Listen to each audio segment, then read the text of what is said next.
하나님 말씀은 주와 같은 이가 없나이다 라고 하는 제목으로 우리 사무엘하 7장 18절로 29절에 있는 말씀 같이 살펴보도록 하겠습니다. 자, 이 사무엘하 7장 18절로 29절 말씀은요, 구약 성경 전체에서 가장 중요한 기도다라고 불려질 만큼 굉장히 중요하게 여겨집니다. 왜냐하면 여기서 하나님께서 다윗에게 다윗 언약이라고 하는 것을 우리가 살펴본 이 7장 전반부에서 행하고 계십니다.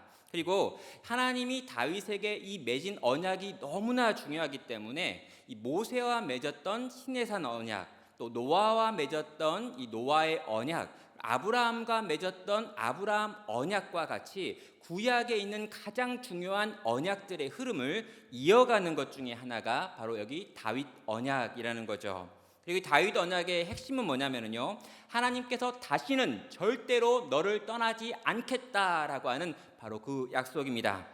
그러니까 그 이전에 있었던 모든 하나님의 약속의 특징이 뭐냐면, 나는 너와 약속을 하고 네가 만약 이 계약을 어기면, 내가 너에게 지키라고 하는 것들을 지키지 않으면 나는 떠나겠다라고 했던 게 구약의 대부분의 앞에 나와 있던 언약입니다. 그런데 하나님께서 이 사무엘하 7장에서 다윗과 언약을 맺으면서 다윗이 어떠하든지 상관없이 나는 절대 너를 떠나지 않을 것이며 너의 후손들에게도 떠나지 않겠다라고 하는 약속을 한다는 거죠. 그래서 이걸 다윗 언약이라고 부르는데요, 이 다윗 언약이 끝나고 이 다윗 언약을 들은 다윗이 하나님께 나아가 드리는 기도가 오늘 18절부터 29절에 나와 있는 기도라는 것입니다. 가장 놀라운 하나님의 언약이 선포되어진 다음에 그 언약의 당사자였던 다윗이 하나님께 나아가 하는 이 기도의 내용을 오늘 같이 살펴보면서, 과연 우리는 하나님께 어떻게 기도해야 되는가, 우리가 기도할 때 어떤 것이 우리의 기도의 중심이어야 되는지를 같이 한번 생각해 보도록 하겠습니다. 먼저 사무엘하 7장 1절로 17절까지 이 전문맥, 우리가 지난주에 했었던 설교의 내용을 간단하게 정리할 필요가 있습니다. 가장 위대한 구약의 언약이라고 불려지는 다윗 언약의 내용이죠. 발단을 보면은요, 내가 성전을 짓겠습니다라고 하는 다윗의 이 자원하는 것이 이 이야기의 시작입니다. 하나님께 나아가서 다윗은 성전을 짓고 싶다라고 하는 마음을 나단 선지자에게 표현을 하지요. 지금 나는 백향목으로 지은 궁궐에 있는데 하나님의 집이 여전히 텐트에 이 천막에 있는 것이 가능하냐라고 하는 말을 하면서, 이제 내가 이 궁궐 옆에다가 이 성전을 짓겠다라고 하는 마음을 표현을 합니다. 이 전통적인 해석은 다윗이 하나님을 공경하는 마음의 선한 의도로 성전을 짓겠다라고 했다라는 설명들이 많지만, 실제로 제가 지난주에 말씀을 통해 나눴던 것처럼 다윗의 중심의 잘못이 실제로 이 성전을 짓겠다라고 하는 말 가운데 들어 있었습니다. 먼저 다윗은 세 가지 문제가 있었는데요, 하나는 하나님에 대한 무지함이 다윗에게 있죠. 하나님은 어디에나 계신다라고 하는 그 진리를 그는 붙들지 못하고 하나님을 어떠한 종류의 공간에 가둘 수 있다라고 하는 생각을 가지면서 내가 하나님을 위해서 무언가를 만들어드리고 만들어진 그 안에 하나님을 모시겠다라고 하는 의도를 표현하고 있는 것입니다. 여러분, 이 마음은요, 이방 왕들이 가지고 있던 생각과 같은 것입니다. 당시 문화를 보면은 왕궁의 일부가 성전이었습니다. 그들이 믿는 신을 궁궐 옆에 만들어진 부속 건물인 신전을 짓고 그 신전 안에 두었는데, 지금 다윗이 다윗을 위하여 다윗 왕궁을 지은 다음에 보니까 그 신전이 있을 자리에 400년이 넘게 지난 텐트가 여전히 쳐 있는 것입니다. 하나님께서 이스라엘 백성이 출애굽할 때 만들라고 하셨던 그 성막이 그대로 지금 처음 만들어진, 아주 새로 만들어진 백향목으로 만들어진 멋들어진 왕궁 옆에 붙어 있었기 때문에 다른 많은 사람들이 보기에 이 왕궁은 완성된 것이 아니었다는 것이죠. 그래서 이런 이방 왕들의 시선을 의식하고, 나도 이제는 왕인데 왕이 버젓하게 멋들어진 왕궁을 만들어야 되는데 이 왕궁을 방해하고 이 왕궁을 초라하게 만드는 것이 성막이었기 때문에 이 성막을 치워버리고 그 자리에 백향목으로 아주 멋있게 성전을 짓겠다라고 하는 마음이 다윗의 마음의 중심이었다는 것입니다. 다윗은요, 성전을 짓겠다는 거예요. 아주 멋있게 짓겠다는 거죠. 그리고 아주 멋있는 성전을 지어서 주변에 있는 다른 왕들이 누리고 있는 것처럼 그렇게 멋진 왕궁에 한번 살아보겠다라고 하는 이방 왕과 같은 왕이 되고 싶은 마음에 성전을 짓겠다는 말을 한 것입니다. 그리고 이렇게 다윗이 그 중심의 잘못을 가지고 성전을 짓겠다라고 말했기 때문에 하나님께서는 그 성전 짓는 것을 거부하고 계시죠. 하나님이 뭐라고 이야기하십니까? 내가 너희와 함께하는 그 오랜 시간 동안 430년의 시간이었습니다. 내가 너희에게 나를 위하여 백향목으로 된 집을 지어달라고 말한 적이 있느냐라고 반문하는 것이죠. 여러분, 출애굽해가지고 이 광야에서 살았던 40년 동안은요, 어쩔 수 없이 텐트에 살 수밖에 없습니다. 이스라엘 백성이 계속 이동했기 때문이죠. 그런데 가나안 땅에 들어와 가지고 정착한 지 390년 동안 하나님은 한 번도 자기를 위한 건물을 세워달라고 요구한 적이 없다는 것이죠. 왜 그렇습니까? 여기에는 신학적인 이유가 있습니다. 하나님은요, 이스라엘 백성과 함께 움직이는 하나님이고 이스라엘 백성이 어디에 있건 간에 너희와 함께 움직일 수 있는 하나님이다라고 하는 걸 이 움직이는 성전, 이 움직이는 성막을 통해서 이스라엘 백성들에게 가르쳤던 것입니다. 나는 어느 때건 어느 순간에건 너희와 함께하고 너희가 움직이는 그곳에 내가 있다라고 하는 것이 하나님이 이 성막을 통해서 가르치고 싶었던 내용인 것이죠. 여러분, 다윗을 바라보면서 하나님은 네가 무슨 생각을 하건 네가 어디로 가건 어디로 숨건 나는 거기에도 있는 하나님이다 라고 하는 것을 말씀하고 있는 것입니다. 다윗이 잘못된 의도로 성전을 짓겠다고 했습니다. 하나님은 내가 그런 성전에 들어가지 않겠다라고 하며 다윗을 책망한 것이지요. 자, 그렇듯 다윗을 책망했다면 이제 하나님은 다윗이 그런 잘못 생각을 갖고 있구나라는 것들을 이야기하시며 다윗을 지적하고 다윗을 혼내는 것이 맞습니다. 그런데 이어지는 내용을 보면 전혀 엉뚱하게도 하나님께서 다윗에게 엄청난 축복을 한꺼번에 쏟아 부어주는 것들을 보게 되는 것이죠. 이게 우리가 알고 있는 다윗 언약의 내용입니다. 그 내용을 보면요, 내가 너의 이름을 위대하게 만들어주겠다라고 이야기를 하고요, 내 대적들이 너와 내 백성을 해치지 못하게 하겠다라고 하는 안전에 대한 약속도 합니다. 그런 다음에 왕권을 보존해 주겠다라고 하는 이야기도 하죠. 내가 너의 집안을 세워줄 것이다. 너는 평안히 죽을 것이고 내 씨에서 난 자로 왕조가 이어질 것이며 심지어 너의 후손들이 대대로 왕권을 이어갈 것이며 너의 나라의 왕위가 영원히 견고하게 하도록 내가 너와 함께하고 심지어 너희 후손들과 함께하겠다라고 하는 약속이 연달아 선포되어지고 있는 것입니다. 여기 이 다윗 언약의 핵심은요, 16절입니다. 내 집과 내 나라가 내 앞에서 영원히 보존되고 너의 왕위가 영원히 견고하리라 하셨다라고 말하는 거죠. 여기 영원이란 말이 두 번이나 연달아 쓰여지고 있습니다. 제가 결혼식 주례를 할 때 보면요, 이 성혼 선포할 때 가끔 이제 이런 표현들이 좀 있습니다. 이 검은 머리가 팥뿌리가 될 때까지, 죽는 날까지 어떻게 해서건 영원토록 지금 당신이 가지고 있는 이 사랑을 유지하십시오라고 하는 권고를 하는 것이죠. 근데 여러분, 이 말은요, 실제로 지켜지기가 굉장히 어렵습니다. 지금은 굉장히 서로 사랑하는 것 같고 눈에 막 불꽃이 튀지만 이 시간이 과연 죽을 때까지 가느냐라고 말하면 대부분 여기 좀 계신 분들은요, 결혼하신 분들은 그건 좀 아닌 것 같다라는 생각을 하시죠. 그럼 검은 머리가 팥불이 될 때까지 우리가 지금 가지고 있는 사랑하는 마음을 유지하는 것은 굉장히 어려운 일입니다. 여러분, 인간은요, 인간에게 영원이다라고 하는 말을 쓰면 안 됩니다. 내가 너를 영원토록 사랑할 거야. 내가 너를 영원토록 지켜줄 거야. 내가 너를 영원토록 돌봐줄 거야 라고 하는 말들은 다 거짓말이라는 거죠. 인간은 인간에게 영원이라고 하는 말로 무언가를 약속할 수 없습니다. 그런데 하나님께서요, 지금 영원이라고 하는 두 번의 영혼을 사용하면서 인간을 향해 약속하고 계신다는 것이죠. 하나님께서는 다윗을 영원토록 지키겠다고 이야기합니다. 그리고 다윗의 후손들을 영원토록 지키겠다고 이야기하죠. 그리고 심지어 다윗의 후손 가운데 예수 그리스도가 오십니다. 그리고 그 예수 그리스도를 믿는 다윗의 모든 후손들인 성도와 교회를 그분은 영원토록 지키겠다라고 약속하고 계신다는 것이죠. 사랑하는 성도 여러분, 바로 우리가 그런 존재들입니다.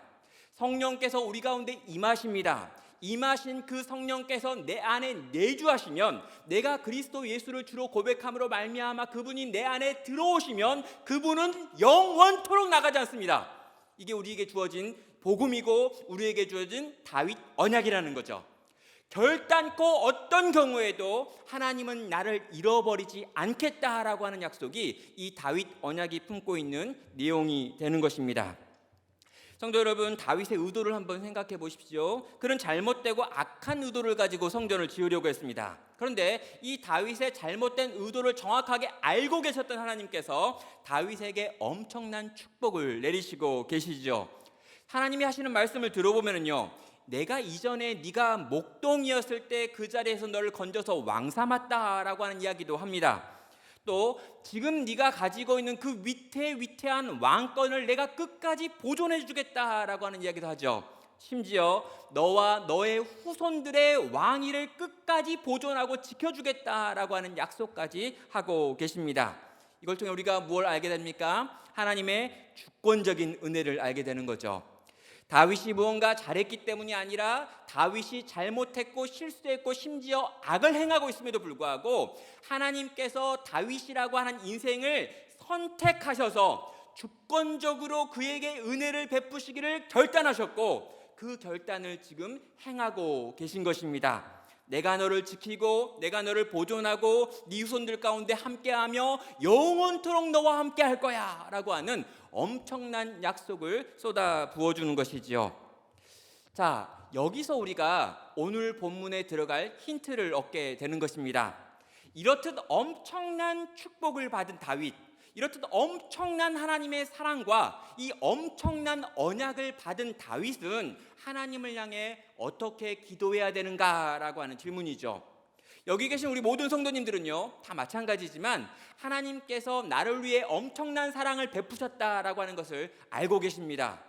예수 그리스도께서 내가 죄인 되었을 때 도무지 그분을 향해 사랑을 고백할 수 없었던 바로 그때의 나를 위해 죽으심으로 하나님의 위대한 사랑의 증거가 되셨다라고 하는 걸 알고 고백하고 믿는 분들이라는 거죠. 그렇다면 이 구원을 믿고 이 복음을 알고 이 주님의 희생으로 말미암아 내가 살았다는 걸 아는 모든 성도는 어떻게 그 알고 있는 지식의 근거에서 하나님께 나아가 기도하느냐라고 하는 질문이 이 다윗의 기도 속에서 우리가 알아내야 될, 또 발견해야 될 진리가 되는 것입니다.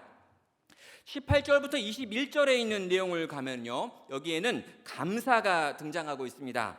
그리고 이어져 나오는 내용을 보면요, 22절부터는 찬양이 터져 나오고 있죠. 그리고 마지막 뒷부분에 보면 간구라고 하는 내용이 있습니다. 다윗은 하나님께 기도하고 있습니다. 그런데 이 기도의 내용은요, 감사와 찬양과 간구로 이루어져 있는 거죠. 그리고 이 세 가지의 내용을 오늘 살펴보는 것, 이게 오늘 우리가 하려고 하는 일입니다. 첫 번째 18절부터 21절에 나와 있는 감사를 한번 살펴보도록 하겠습니다. 한번 18절부터 제가 읽겠습니다. 다윗 왕이 여호와 앞에 들어가 앉아서 이르되 주 여호와여 나는 누구이오며 내 집은 무엇이기에 나를 여기까지 이르게 하셨나이까? 주 여호와여 주께서 이것을 오히려 적게 여기시고 또 종의 집에 있을 먼 장래의 일까지도 말씀하셨나이다. 주 여호와여 이것이 사람의 법이니이다. 주 여호와는 주의 종을 아시오니 다윗이 다시 주께 무슨 말씀을 하오리이까? 주의 말씀으로 말미암아 주의 뜻대로 이 모든 큰 일을 행하사 주의 종에게 알게 하셨나이다 라고 지금 고백하고 있습니다. 여기에는요, 감사가 들어있죠. 이 감사의 내용은 뭐냐면요, 언약 자체에 대한 감사가 있습니다. 하나님께서 내게 이렇듯 놀라운 일을 행하여 준다, 심지어 나와 내 자손을 영원토록 보존하여 주시겠다라고 하는 이 말씀에 너무나 큰 감사가 있어서 이 감사를 지금 고백하고 있죠. 근데 이 감사의 내용을 보면은요, 나는 아무것도 아니고 내 집도 아무것도 아닙니다 라고 하는 말이 나오고 있습니다. 자기에 대한 인식이죠. 그런데 그런 나에게 베푸신 은혜에 대한 고백이 있습니다. 어떻게 나를 여기 이렇게 왕까지 되게 하셨습니까? 라고 하는 고백이 있죠. 그런 다음에 그것으로 끝나지 않고 또 내 후손들에게 일어날 장래의 일까지 어떻게 보장하여 주십니까? 라고 하는 지금 감탄사가 터져나오고 있습니다. 나는 아무것도 아닌 목동이었고 내 집안은 작고 초라한 집안이었는데 그런 나를 어떻게 이렇게 왕으로 삼아주셨을 뿐만 아니라 심지어 내 후손들이 이 왕위를 계속해서 이어갈 수 있겠다라고 하신다니까 주님 내게 베푸신 은혜가 너무나 큽니다 라고 하는 감사의 고백이 여기에 있습니다. 또 여러분 20절 하반부에 보면 주 여호와여 이것이 사람의 법이니이다 라고 지금 나와 있는 부분이 있습니다. 이 본문이 굉장히 해석하기 어려운 본문이고 한국말 성경에 좀 오역, 잘못된 번역에 해당합니다. 원어의 뜻을 보면 여기가 니다라고 끝나는 게 아니라 닙니까라고 하는 의문형으로 끝나고 있습니다. 정리하면요, 주 여호와여 이것이 사람의 법입니까? 라고 지금 하나님께 묻고 있는 거죠. 자, 여러분 왜 이렇게 묻고 있습니까? 주 여호와여 이것이 사람의 법입니까? 아닌 것 같은데요 라는 말하는 거예요. 여기 나와 있는 사람이 뭡니까? 일반적인 사람들이라는 거죠. 그러니까 다윗이 생각해 보니까 어떤 거냐면 하나님께서 나에게 엄청난 걸 베푸셨습니다. 그런데 이 엄청난 걸 베푸신 걸 내가 찬찬히 생각해 보니까 일반적인 사람들이 받는 복이 아니더라는 거예요. 일반적인 사람들 가운데 목동이었다 왕이 되는 사람이 없고요, 왕의 왕권을 계속해서 이어가는 사람이 없는데 어떻게 나에게만 이렇게 특별한 은혜를 베풀어 주셨습니까? 라고 이야기하는 거죠. 하나님 내가 뭐길래 내가 누구간데 나와 내 집안을 이렇게나 편애하십니까? 이게 지금 다윗이 하고 있는 감탄과 감사의 내용이 되는 것입니다. 일반적인 사람들에게는 결코 일어날 것 같지 않은 그 일이 어떻게 내게는 이렇게 일어나는 겁니까? 하나님 왜 나를 편애하십니까? 왜 나를 이렇게 특별하게 귀하게 여기십니까? 라고 지금 다윗은 하나님께 나아가 고백하며 감사의 고백을 올려드린다는 거죠. 다윗의 세 번째 감사의 내용은요, 이 모든 걸 나로 하여금 알게 해주셨다는 것입니다. 주의 뜻대로 이 모든 큰 일을 행하사 주의 종이 알게 되었습니다.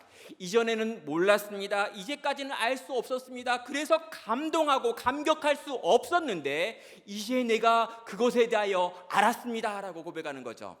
성도 여러분, 하나님께 내게 엄청난 은혜를 베풀어 주셨습니다. 나를 구원하기 위하여 예수 그리스도께서 십자가에 못 박혀 죽으셨습니다. 그런데 그 사실을 모르면 감탄하고 감격하고 감사할 수 없죠. 그런데요, 그 사실을 내가 깨달아 알게 된 거예요. 주님이 나를 위해 십자가에 달려 죽었습니다. 이걸 단지 지식으로 알았었는데 어느 순간 어느 때인가 이것이 정말 나를 위한 사건이구나 라고 하는 걸 깨달아가지고요, 감탄하며 감격하며 감사하며 울며 우리는 하나님께 고백한 적이 있다는 거죠. 그리고 사랑하는 우리 자녀들을 생각하며 기도할 때도 마찬가지입니다. 예수님이 너를 위해 죽으셨어, 네 알아요 라고 말하는 그 자녀들 가운데 예수님이 너를 위해 죽으셨단다라고 말했더니 그렇습니다, 주님이 나를 위해 죽으셨네요 라고 감탄하고 감격하면서 하나님께 반응하기를 원하는 마음이 우리 가운데 있잖아요. 근데 지금 다윗의 마음이 그렇다는 거죠. 하나님이 나를 지켜주는 걸 알고 있습니다. 하나님이 나를 위하여 나를 이 목동의 자리에서 왕으로 옮겨줬다는 걸 이미 이전에도 알고 있었어요. 그런데 하나님께서 친히 이렇게 말씀하시니까 다윗의 마음에 감격하며 감동하며 이 사실이 다시 깨달아진 거예요. 그래서 하나님께 나아가 말하는 거죠. 이 놀라운 은혜가 내게 부어졌다는 걸 알게 하여 주심에 감사합니다 라고 지금 감탄하며 고백하고 있는 것입니다. 정리하면 그는 세 가지로 감사하고 있습니다. 아무것도 아닌 나와 나의 집에 이렇게 엄청난 은혜를 베푸셨고 베풀겠다고 하신 하나님께 감사하고 있습니다.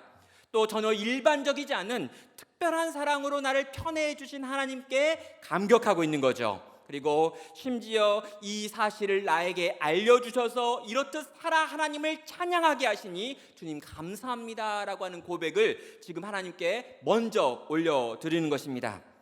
사랑하는 성도 여러분, 우리가 기도할 때 어떤 것부터 기도해야 합니까? 여러분, 우리가 기도할 수 있다는 것을 가지고 우린 감사해야 됩니다. 우리가 기도할 수 있는 사람이다 라고 하는 것이 우리의 감사의 첫 번째 제목이 되는 거죠. 우리가 구원받지 않으면 기도할 수 없습니다. 우리가 생명을 얻지 않으면 기도할 수 없습니다. 우리가 그리스도 예수의 보배로운 피로 말미암아 은혜의 보좌 앞에 나아갈 수 있는 자격을 얻지 않고는 우리 누구도 기도할 수 없습니다. 그런데 우리가 지금 기도한다는 것은요, 그 놀라운 은혜가 우리 가운데 이미 부어졌다라고 하는 걸 전제한다는 것이죠.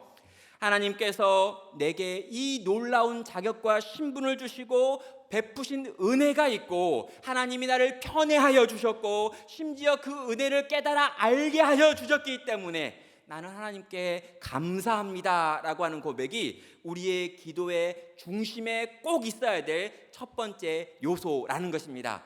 사랑하는 성도 여러분, 오늘 기도하실 때 감사하시기 바랍니다.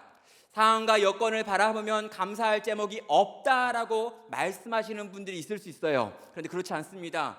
기도할 수 있다는 것, 기도의 자리에 나아올 수 있다는 것, 기도의 자리에 나와 함께 기도한다는 것, 이 모든 게 다 하나님의 은혜이고 기적의 결과라는 걸 생각하시며 오늘 이 기도의 시간에 감사의 찬양을 올려드릴 수 있기를 주의 이름으로 축원합니다.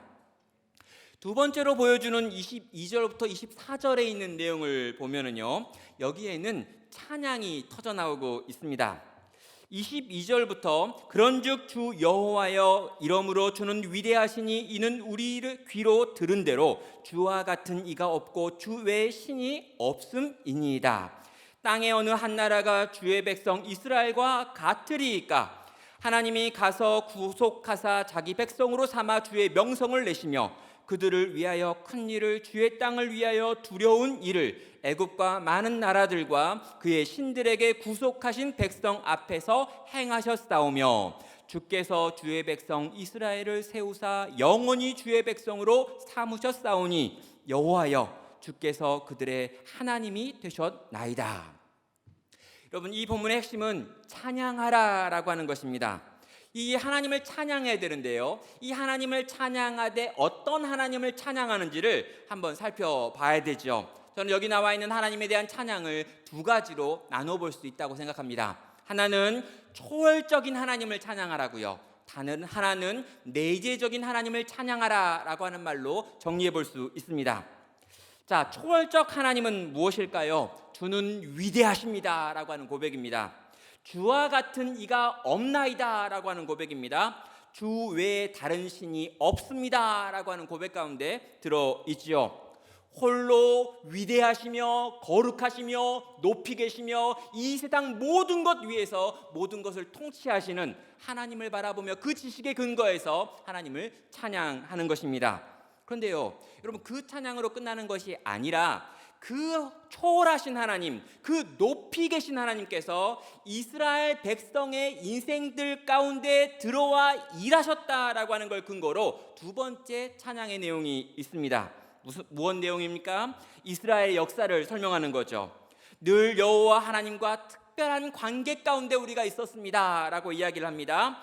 하나님은 우리를 구속하시고 우리를 당신의 백성으로 삼으셨으며 크고 두려운 일을 행하심으로 우리를 출애굽시키셨고, 주께서 주의 백성을 세우셨고 영원한 주의 백성을 삼아 주셨을 뿐만 아니라 우리들의 하나님이 되어 주셨습니다 라고 하는 고백들이 연달아 나오고 있는 것입니다. 무엇입니까? 그 초월하신 하나님께서 이 이스라엘 백성의 인생과 역사 가운데 들어오셔서 함께 하시며 우리를 건지시고 지키시고 돌보시고 함께 하시며 여러 가지 기적들과 이적들 행하셔서 우리를 구원하여서 여기까지 끌고 오셨습니다 라고 하는 고백을 하면서 그 초월적인 하나님과 그 내재적인 하나님, 이 두 하나님을 바라보면서 지금 이 찬양을 올려드린다는 것입니다. 여러분, 우리가 찬양해야 될 이유가 뭡니까? 하나님은 높고 위대하시고 크고 놀라우신 분이기 때문에 그 하나님을 바라보면 우리는 찬양합니다. 그 어떤 신과도 비교할 수 없는 하나님을 보면서 우리는 하나님을 높여드리고 그분을 향해서 노래를 부르죠. 그런데 여러분, 이 노래로 끝나면은요, 이건요 진짜 찬양은 아닙니다. 여러분, 우리가 진짜 찬양하게 되는 이유가 뭐냐면 이분이 우리의 인생 가운데 내려오셨기 때문입니다. 저 천지를 창조하신 하나님께서 우리의 인생들 가운데 내려오셔서 인간이 되셔서 우리와 함께 하시며 우리의 인생의 모든 여정들을 함께 해주시는 내재적인 하나님이 되어 주셨기 때문에 우리는 그 하나님을 찬양한다는 것이죠. 그분은 임마누엘의 하나님이신 것입니다.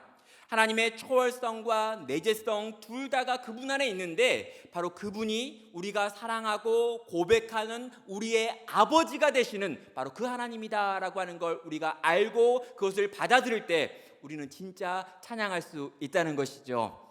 사랑하는 성도 여러분, 높고 높은 곳에 계셨던 그 하나님이 낮고 낮은 우리들의 인생 가운데 내려오셨다는 것입니다. 그리고 내려오시되 어디까지 내려오셨습니까? 가장 낮은 곳까지 내려오셔서 죄인인 우리를 위하여 십자가에 달려 죽으시기까지 그분은 내려오셨던 거죠. 그리고 그분은 실제로 우리를 위하여 죽으셨습니다. 그래서 우리는 그분을 찬양하는 것입니다.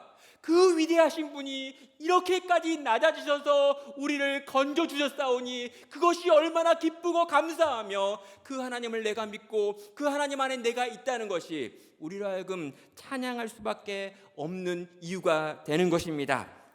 사랑하는 성도 여러분, 이 하나님을 생각하시길 바랍니다. 그 높고 높은 곳에 계신 그분이 이 낮고 낮은 곳에 내려오셨습니다. 왜요? 우리를 위하여, 우리를 사랑하시고 우리를 건지시고 우리를 구원하기 위하여 그분이 그 일을 행하셨다는 것입니다. 그래서 그분은 찬양받기에 합당합니다. 그분은 임마누엘의 하나님이십니다. 우리와 함께 하시는 하나님이십니다. 우리 안에 거하시고 결코 떠나지 아니하시며 우리를 영혼까지 이끌고 가실 그분이라는 거죠. 그분을 생각하고 그분을 바라보고 그분을 꿈꾸고 그분을 원하고 바라고 소원하며 그분께 찬양의 기도를 올려드릴 수 있는 여러분 되시기를 주님의 이름으로 축원합니다. 마지막 세 번째로 다윗이 하는 기도의 내용을 보면요, 25절부터 29절까지 나와 있는 내용으로 다윗의 간구, 다윗의 간청이 들어 있습니다. 자, 26절은 이렇게 말합니다. 사람이 영원히 주의 이름을 크게 높여 이르기를 만군의 여호와는 이스라엘의 하나님이라 하게 하옵시며 주의 종 다윗의 집이 주 앞에 견고하게 하옵소서. 만군의 여호와 이스라엘의 하나님이여 주의 종의 귀를 여시고 이르시기를 내가 너를 위하여 집을 세우리라 하셨으므로 주의 종이 이 기도를 주께 간구할 마음이 생겼나이다. 뭔 이야기입니까? 하나님의 그 언약을 내가 내 귀로 들었기 때문에 내가 그 언약에 의지해서 이제 간구할 마음이 생겼습니다 라고 말하며 내 안의 소원을 하나님께 올려드리겠다는 거예요. 과연 다윗은 뭘 기도할까요? 뭘 간절히 바라고 원할까요? 지금 하나님을 만나서 큰 은혜를 경험한 다음에 그 받은 은혜를 가지고 다윗이 하나님께 나아가 구하는 간구의 내용이 뭐냐라고 질문해야죠. 28절부터 그 간구의 내용이 나옵니다. 주 여호와여 오직 주는 하나님이시며 주의 말씀은 참되시니이다. 주께서 이 좋은 것을 주의 종에게 말씀하셨사오니 이제 청하건대. 이제 기도가 나오죠. 딱 하나의 기도입니다. 딱 한 번 하나님께 간구하고 있습니다. 종의 집에 복을 주사 주 앞에 영원히 있게 하옵소서. 주 여호와께서 말씀하셨사오니 주의 종의 집이 영원히 복을 받게 하옵소서. 딱 한 가지를 기도하고 있습니다.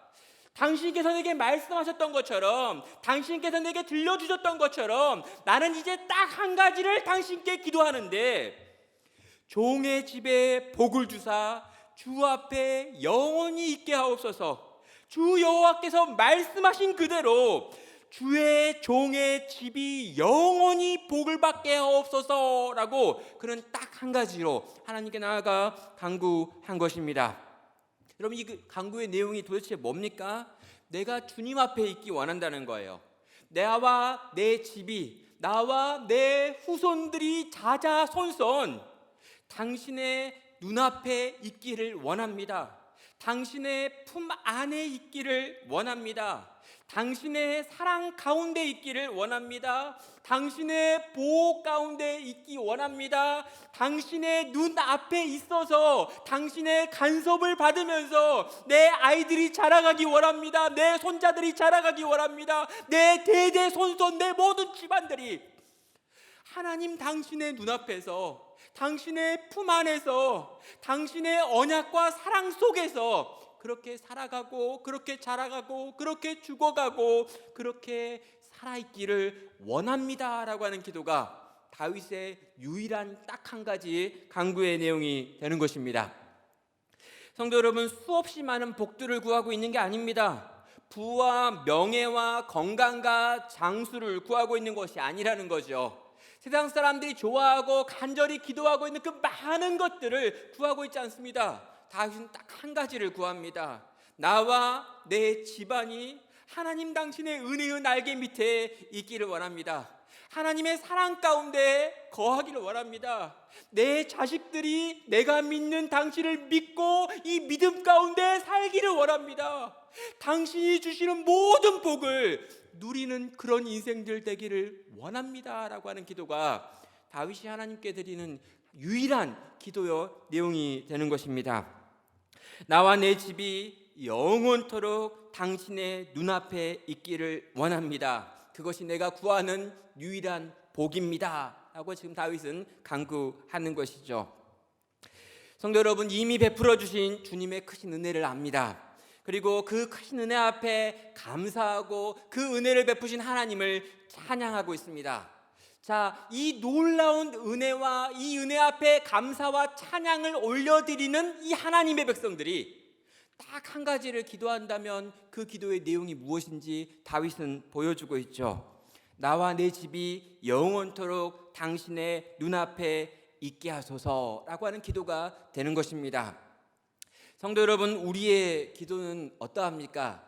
우리가 하나님 앞에 엎드릴 때 우린 과연 어떻게 기도하고 있습니까? 물론 받은 은혜에 대한 감사의 기도가 있고 은혜를 베푸신 하나님께 대한 찬양의 기도가 있습니다. 그리고 간구의 내용들이 있지요. 그래서 여러분, 우리의 간구의 내용 가운데 하나님 당신을 원합니다. 정말 하나님의 은혜 아래 있기를 원합니다. 나와 내 집안이 하나님의 그 크신 은혜 가운데 믿음 안에서 영원한 생명을 누리며 살아가는 하늘에 있는 신령한 복으로 가득하기를 원합니다 라고 간구하고 있는지, 기도하고 있는지, 그것이 우리의 간절한 소원으로 하나님께 아뢰어지고 있는지 우리는 지금 물어야 한다는 것이죠. 물론 우리 그렇게 기도합니다. 그러나 그 기도는 잠깐 지나가는 기도고 대부분의 우리의 기도는 수없이 많은 다른 복들을 구하는 기도가 아닌지 살펴봐야 하는 것이죠.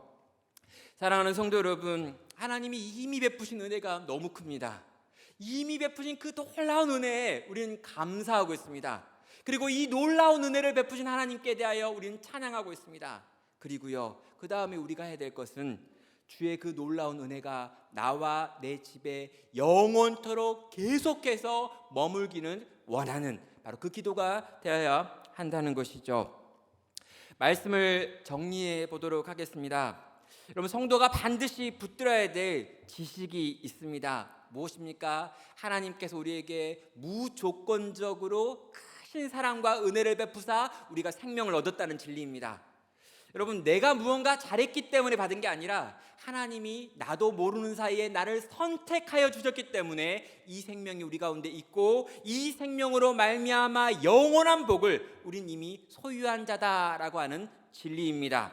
그리고 이 진리가 우리 가운데 있다면 이 하나님의 언약, 다윗과 맺은 다윗 언약의 이 은혜 언약을 내가 만약 붙든다면 나는 하나님께 나아가 이 세 가지 기도를 하지요. 하나님께 감사해야 합니다. 사랑하는 여러분, 이 땅에서 눈에 보이는 여러 가지 사정들 때문에 감사할 수 없다라고 이야기하는 분들이 있어요. 그리고 진짜 어려운 일들이 많이 있습니다. 그리고 이 상황들이 점점 더 어려워지실 분들도 분명히 있다라고 생각을 합니다. 여러분, 경제에 대해서 이야기하는 분들 이야기 들어보면요, 경제가 온 세계적으로 너무 어려워서 앞으로 한참 동안은 이전이 경험하지 못했던 어려움들이 있을 것이다 라고 하는 말을 하는 분들이 많이 있어요. 실제로 경제적인 어려움들이 있을 것입니다. 실제로 우리의 몸은 점점 더 쇠약해져 갈 것이며 우리의 건강에는 여러 가지 사인들이 올 것입니다. 실제로 우리는 여러 가지 문제들을 경험하게 될 것입니다. 그런데 우리 인생이 경험하게 되는 모든 문제들보다 더 중요한 것이 있는데 우리가 하나님의 불가항력적인 은혜로 말미암아 영원히 살 수 있는 존재가 되었다라고 하는 이 진리입니다. 그리고 이 진리를 생각할 때마다 우리는 하나님께 감사의 기도를 올려 드려야 되는 것이죠. 또 우리는요, 늘 하나님을 찬양합니다. 그 크신 하나님의 은혜를 찬양하는 거예요. 지금 당장 내 삶에 무언가가 생겼기 때문에 찬양하고 무언가를 잃어버렸기 때문에 그 찬양을 그치는 인생이 아니라 이미 행하신 그리스도로 말미암아 보이신 하나님의 그 크신 은혜와 사랑 때문에 우리는 끊임없이 영원토록 죽기까지 죽어서도 하나님을 찬양하는 존재가 되어야 한다는 것이죠. 그 높으신 하나님이 이 낮고 낮은 곳까지 내려오사 우리를 위하여 십자가에 달려 죽으셨기 때문입니다. 이 주님의 그 크신 사랑 받은 우리는 그분을 찬양하고 그분을 높여드리고 그분을 위해 노래할 수밖에 없는 존재라는 것이죠. 마지막, 여러분, 우리는요 간절히 구해야 합니다. 뭘 구합니까? 이 은혜가 내 삶에서 끊어지지 않기를 구해야죠. 이 하나님의 눈앞에 서 있는 내 마음, 내 생각, 내 어떤 모습이 변화되지 않게 해달라고 구해야 합니다. 그럼 목사인 제가 가장 많이 기도해야 될 게 뭐냐라고 물어보면요, 정말 하나님을 사랑하는 이 마음 잃어버리지 않기를 기도해야 합니다. 하나님의 말씀의 법을 사모하는 이 마음 잃어버리지 않기를 기도해야 돼요. 어떤 분들은 그렇게 얘기합니다. 초심을 잃지 않았으면 좋겠다고요. 왜요? 초심을 잃어버리는 분들이 너무나 많기 때문입니다. 정말 하나님을 사랑하고 하나님을 기뻐하고 하나님을 전하는 것을 좋아하고 하나님의 백성들과 함께하는 걸 즐거워하며 하나님의 복음을, 진리를 전하고 가르치는 일을 기뻐하는 제 마음의 초심을 잃어버린다면 여러분, 저는 아무것도 아니게 되는 거예요. 성도 여러분, 마찬가지로 우리도 그렇습니다. 모든 걸 다 가졌지만 하나님을 잃어버린다면 우리의 인생은 아무것도 아닌 겁니다. 그래서요, 모든 걸 다 잃어도 하나님만은 잃어버리지 않겠다라고 하는 게 우리의 간구의 첫 번째 내용이 되는 것이죠. 그리고 또 여러분, 우리의 간구의 두 번째 내용이 뭘까요? 나만, 나 혼자, 내가 누리는 이 하나님, 여기서 끝나는 거 너무 비참하잖아요. 내가 누리고 경험하고 있는 이 하나님, 이 하나님을 내 대해서 끝나버리면 너무 슬프잖아요. 그래서 내가 사랑하는 내 집을 위하여 이 집에도 이 은혜가 임하고 이 집에도 이 사랑이 임하고 이 집에 있는 모든 내 자식들과 내 가족들도 이 하나님께 감사하고 이 하나님을 찬양하고 이 하나님과 나아가 간구하는 일들이 일어나기를 소원하고 바라는 간구가 우리 가운데 터져 나와야 한다는 것입니다. 오 하나님, 나는 하나님께서 주시는 많은 것들에 대하여 관심 있는 것이 아니라 하나님, 나는 당신께 관심 있습니다. 나는 당신을 더 알아야겠습니다. 당신을 더 경험해야겠습니다. 당신을 더 누려야겠습니다. 당신을 더 사랑해야겠습니다. 그리고 하나님, 나 혼자 내 대해서 나만이 아니라 내 배우자도 그렇게 고백할 수 있게 원하고 내 자식들도 그렇게 고백하기 원하고 내가 아끼고 사랑하는 내 이웃들도 그렇게 고백할 수 있게 원하고 내가 좋아하는 내 친구들도 이 사랑의 고백과 이 찬양과 이 감사의 노래를 함께 할 수 있기 원합니다. 나와 내 집에 당신의 영원한 복을 허락하소서라고 하는 고백이 우리의 간구의 내용이 되어야 하는 것이죠. 성도 여러분, 이 말씀을 가지고 함께 기도의 자리로 나가도록 하겠습니다. 정말 우리가 받은 은혜가 얼마나 큰지 한번 돌아보셨으면 좋겠습니다. 우리 주께서 이미 내 삶 가운데 행하신 일들을 돌아보고요, 그리고 또 행하실 일들을 바라보기 원합니다. 초월적인 하나님께서 우리 인생 가운데 찾아와 우리를 위하여 죽어주신 이야기를 다시 한번 떠올리고 생각하길 바랍니다. 하나님이 우리와 함께 하십니다. 임마누엘의 하나님이 되어주셨습니다. 그 하나님께 감사하며 그 하나님을 찬양하는 것이 마땅합니다. 이 시간 함께